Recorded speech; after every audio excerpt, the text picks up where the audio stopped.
السلام کے پاس آتے تھے۔ حضور علیہ السلام کے 9 ہجری کے اندر نجران کے ایک وفد آپ علیہ السلام کے پاس آیا، اور اس گروپ کے اندر، اس وفد کے اندر 60 لوگ تھے۔ حضور علیہ السلام کے پاس آیا،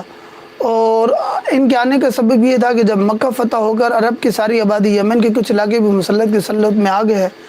تو یعنی کہ اللہ تعالیٰ کی ذات اسلام کو پورے کے پورے عرب کے اوپر جس وقت ڈال رہے ہیں، اور پورا کا پورا عرب جو ہے وہ مسلمانوں کے تسلط کے اندر آ رہا ہے، مسلمانوں اس کے اوپر قبضہ کر رہے ہیں،